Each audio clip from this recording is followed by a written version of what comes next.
Inner wheel ಸಂಸ್ಥೆ ಹಾಗೂ ಗೋಕಾಕ ಶಿಕ್ಷಣ ಸಂಸ್ಥೆಯ ಸಹಯೋಗದಲ್ಲಿ ನಮ್ಮ ಗೋಕಾಕ ಅರಣ್ಯ ಇಲಾಖೆಯ ಸಹಕಾರದೊಂದಿಗೆ ವನ ಮಹೋತ್ಸವ ಕಾರ್ಯಕ್ರಮವನ್ನ ಹಮ್ಮಿಕೊಳ್ಳಲಾಗಿದೆ. ಹಸಿರೇ ಉಸಿರು, ನಾಡು ಉಳಿಬೇಕು ಅಂತಂದ್ರೆ ಕಾಡು ಬೆಳಿಬೇಕು. ಆ ನಿಟ್ಟಿನಲ್ಲಿ ಪ್ರತಿಯೊಬ್ಬರೂ ಕೂಡ ಪ್ರಧಾನಮಂತ್ರಿಯವರು ಕರೆ ಕೊಟ್ಟಿದ್ದಾರೆ.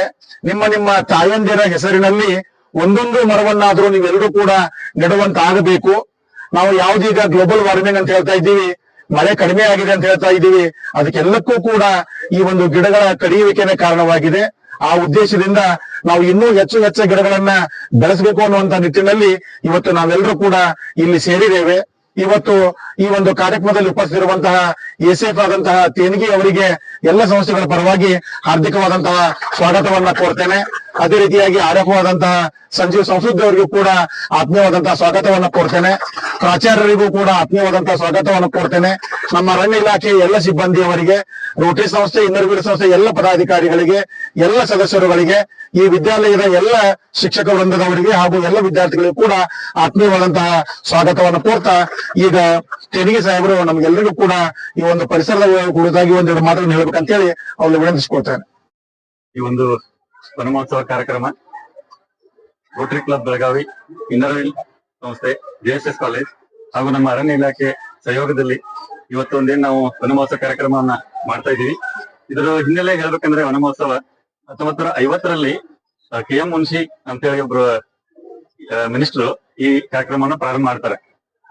ಅವ್ರದ್ದು ಉದ್ದೇಶ ಅಂದ್ರೆ ಅವಾಗ ಇದ್ರದ್ದು ಪರಿಸರ ಬಗ್ಗೆ ಕಾಳಜಿ ಮೂಡಿಸೋದು, ಪರಿಸರ ಸಂರಕ್ಷಣೆ ಬಗ್ಗೆ ಜನರಲ್ಲಿ ಹೆಚ್ಚೆಚ್ಚಾಗಿ ಮಕ್ಕಳಲ್ಲಿ ಒಂದು ಅರಿವು ಮೂಡಿಸೋದು ಅವ್ರ ಒಂದು ಕಾರ್ಯಕ್ರಮದ ಉದ್ದೇಶ ಆಗಿತ್ತು. 1950ರಿಂದ ಇಲ್ಲಿವರೆಗೂ ನಾವು ಪ್ರತಿ ವರ್ಷ ಜುಲೈ 1ರಿಂದ 7ರವರೆಗೆ ಈ ವನ ಮಹೋತ್ಸವ ಕಾರ್ಯಕ್ರಮವನ್ನ ಆಚರಣೆ ಮಾಡ್ಕೊಂಡು ಬಂದಿದ್ದೀವಿ. ಆಮೇಲೆ ನಮ್ದು ಯಾಕೆ ಇದು ಪರಿಸರವನ್ನು ನಾವು ಯಾಕೆ ಸಂರಕ್ಷಣೆ ಮಾಡ್ಬೇಕು ಅಂತಂದ್ರೆ, ಪರಿಸರ ಇದ್ದಿದ್ದು ಬಹಳಷ್ಟು ನಮಗೆ ಕೊಟ್ಟಿದೆ. ನಮ್ಮ ಏನ್ ಅಕ್ಕಪಕ್ಕದಲ್ಲಿ ಏನಿದೆ, ನಾವೇನ್ ಸೇವಿಸ್ತಕ್ಕಂತ ಆಹಾರ, ನೀರು, ಗಾಳಿ ಎಲ್ಲವೂ ಪರಿಸರದ ಒಂದು ಕೊಡುಗೆನೇ ಆಗಿದೆ. ಇದು ಬಹಳ ಲಿಮಿಟೆಡ್ ಕ್ವಾಂಟಿಟಿಯಲ್ಲಿ ಇದೆ. ಪರಿಸರ ಇವೇನ ಸಂಪನ್ಮೂಲಗಳು ಬಹಳ ಲಿಮಿಟೆಡ್ ಆಗಿದೆ. ಇವನ್ನ ಮುಂದಿನ ಪೀಳಿಗೆಗೆ ನಾವು ಬಳುವಳಿಯಾಗಿ ಕೊಡ್ಬೇಕಾದ್ರೆ ನಾವು ಈಗ ಅದನ್ನ ಸಂರಕ್ಷಣೆ ಮಾಡ್ಕೊಂಡು ಹೋಗ್ಬೇಕು. ಈಗ ನಾವು ಈ ಗಾಳಿ, ಫಾರ್ ಎಕ್ಸಾಂಪಲ್ ಗಾಳಿ ಒಂದು ಈಗ ಆಕ್ಸಿಜನ್ ಬೇಕು. ಆಕ್ಸಿಜನ್ ನಮ್ಮಲ್ಲಿ 21% ಅಂತ ಹೇಳ್ತೀವಿ. ಇದು 19.5% ಆದ್ರೆ ನಾವ್ಯಾರು ಜೀವಿತ ಉಳಿಯೋದಿಲ್ಲ ಅಂತ ಒಂದು ಸಂಶೋಧನೆಯಲ್ಲಿ ಹೇಳಲಾಗ್ತದೆ. ಹಂಗಾಗಿ ಈಗ ಆಕ್ಸಿಜನ್ ನಾವು ಬೇಕಂದ್ರೆ ನಮ್ಗೆ ಹೆಚ್ಚು ಗಿಡ ಮರಗಳು ಬೇಕು. ಆಮೇಲೆ ಈ ಗಿಡ ಮರಗಳಿಂದನೂ ಆಯ್ತು, ಹಾಗೂ ಫೈಟೋ ಪ್ಲಾಂಕ್ಟನ್ಸ್ ಅಂತ ಒಂದು ಸಮುದ್ರ ಜೀವಿಗಳಿಂದನೂ ಕೂಡ ಇದು ಒಂದು ಆಕ್ಸಿಜನ್ ಬಿಡುಗಡೆ ಆಗ್ತದೆ. ಹಾಗಾಗಿ ಒಟ್ಟಿನಲ್ಲಿ ಒಂದು ಸಸ್ಯ ಪ್ರಭೇದವನ್ನು ನಾವು ಉಳಿಸ್ಬೇಕು ಅನ್ನೋ ಉದ್ದೇಶದಿಂದ ನಾವೊಂದು ಹೆಚ್ಚಾಗಿ ಒಂದು ಕರೆ ಕೊಟ್ಟು ನಾವು ಈ ವನ ಮಹೋತ್ಸವನ ಆಚರಿಸ್ತಾ ಇದೀವಿ. ಒಂದು ನಮ್ಮ ಕರ್ನಾಟಕದ ಜನಸಂಖ್ಯೆನೇ ಒಂದು 6.5 lakhs crores ಇರ್ಬೇಕಾದ್ರೆ ಅದನ್ನ ಒಬ್ಬೊಬ್ರು ಒಂದೊಂದು ಗಿಡ ಹಚ್ಚಿದ್ರು ಕೂಡ ಸಾಕಷ್ಟು ನಾವೊಂದು ಕಾಂಟ್ರಿಬ್ಯೂಷನ್ ಮಾಡಿದಂಗೆ ಆಗ್ತದೆ ಅಂತ ಹೇಳ್ತಾ, ಆಮೇಲೆ ನಮ್ಮ ಈ ಗಿಡಗಳನ್ನ ಹಚ್ಚೋದಷ್ಟೇ ಅಲ್ಲ, ಇವತ್ತು ಒಂದೇ ದಿವಸಕ್ಕೆ ಇದು ಕಾರ್ಯಕ್ರಮ ಸೀಮಿತವಾಗಿದೆ.